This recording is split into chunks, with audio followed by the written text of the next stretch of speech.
Bonjour les amis, on est le 3 mai, il est 9h15, on repart pour une nouvelle étape où on va aller à Saint-Côme-d'Aulde où Kiki va me laisser puisqu'elle va repartir prendre son bus qui l'amène à un train, qui l'amène à Paris, qui le ramène à Saint-Brieuc. Et donc j'ai commencé mon pèlerinage en solitaire. Voilà, donc on était très bien reçus dans un gîte très bien restauré. On a rencontré 3 pèlerins. Marc qui vient de Suisse, ça fait plus de 3 semaines qu'il marche. Et il marche bien, il marche lentement mais durablement, ce qui fait qu'il fait des belles étapes. On a rencontré Éléonore qui va à Lourdes, une jeune femme très sympa également. Et puis on a rencontré Aude. Et alors c'est rigolo, c'est que elle habite tout près de chez moi, il y a des kinés dans ma région. Donc je dévoile pas son identité parce qu'elle a peut-être envie qu'on lui foute la paix, ce qui est normal. Mais au moins, si j'ai besoin d'une kiné dans ma région, eh ben, je sais où aller maintenant, donc c'est très bien. Voilà, autrement que vous raconter ici, je me suis fait une petite enquête sur l'origine de la coquille Saint-Jacques.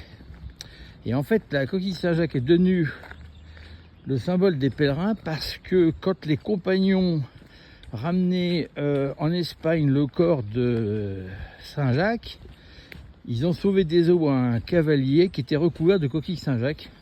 Et a priori, ce serait grâce à ça qu'il aurait été sauvé. Donc de là, c'est devenu le symbole du pèlerinage de Saint-Jacques. Et puis en même temps, ça servait de réceptacle pour les pèlerins pour boire sur le chemin. Voilà. Donc c'est pour ça que la coquille Saint-Jacques est devenue le symbole du pèlerinage. Vous vérifierez de votre côté, à prendre ou à laisser. En tous les cas, c'est un signe de reconnaissance entre les pèlerins et c'est plutôt bien pratique. Voilà.